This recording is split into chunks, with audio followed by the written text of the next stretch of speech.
Selamat pagi. Sate pagi hari ini bertemakan hasil dari kebaikan. Adapun firman Tuhan terambil dari Galatia pasal 6 ayat 9 sampai dengan 10. Janganlah kita jemu-jemu berbuat baik, karena apabila sudah datang waktunya, kita akan menuai jika kita tidak menjadi lemah. Karena itu, selama masih ada kesempatan bagi kita, marilah kita berbuat baik kepada semua orang, tetapi terutama kepada kawan-kawan kita seiman. Nama ibu ini adalah Penny. Dia rajin membuat kue untuk dijual. Setiap pagi dia mengantarkan kue buatannya ke sebuah toko kue.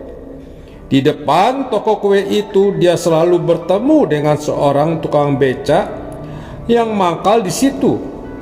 Senyum dan sapaan lembut selalu mengiringi Ibu Penny ketika bertemu dengan tukang becak tersebut. Bahkan tidak jarang Bu Penny membagi kue dagangannya kepada tukang becak itu. Hingga suatu saat pemilik toko kue memutuskan untuk tidak lagi mengambil dagangan Bu Penny, sebab dia mendapat penyuplai kue yang baru. Bu Penny, kok tidak kesini lagi ya Bu? Tanya tukang becak kepada pemilik toko. Iya, saya sudah tidak mengambil kue dari Bu Penny, jawabnya singkat. Setelah terjadi perbincangan panjang lebar, tukang becak itu mengakhiri pembicaraan dengan berkata, Bu Penny adalah orang yang baik. Ibu beruntung bisa berbisnis dengan Bu Penny, dan ibu tidak akan rugi jika terus berbisnis dengan Bu Penny. Perkataan terakhir tukang becak itu ternyata menjadikan pemilik toko itu berpikir ulang. Dia mencoba membandingkan Bu Penny dengan penyuplai kue yang baru itu. Ternyata memang benar bahwa dihitung dari banyak segi, berbisnis dengan Bu Penny lebih menguntungkan. Singkat cerita, pemilik toko itu kembali mengambil kue buatan Bu Penny. Hasilnya, baik usaha Bu Penny maupun toko kue itu semakin berkembang. Apa yang dilakukan Bu Penny patut kita teladani. Bu Penny tidak mengabaikan kebaikan-kebaikan kecil yang bisa dia lakukan. Apa susahnya senyum? Apa susahnya menyapa dengan lembut? Bahkan apa susahnya memberi kue sekadarnya? Namun ternyata kebaikan-kebaikan kecil yang Bu Penny lakukan itu telah membekas di hati tukang becak. Hingga tiba saatnya Bu Penny memanen hasil kebaikannya itu ketika si tukang becak berusaha semampunya untuk menolong kelanjutan bisnis Ibu Penny. Firman Tuhan mengajarkan supaya kita tidak jemu-jemu berbuat baik. Di sini tidak dijelaskan bahwa kebaikan yang dimaksud adalah kebaikan-kebaikan yang besar. Artinya, ini juga menyangkut kebaikan-kebaikan kecil. Apa susahnya bagi kita untuk menuntun orang tua ketika hendak menyeberang jalan?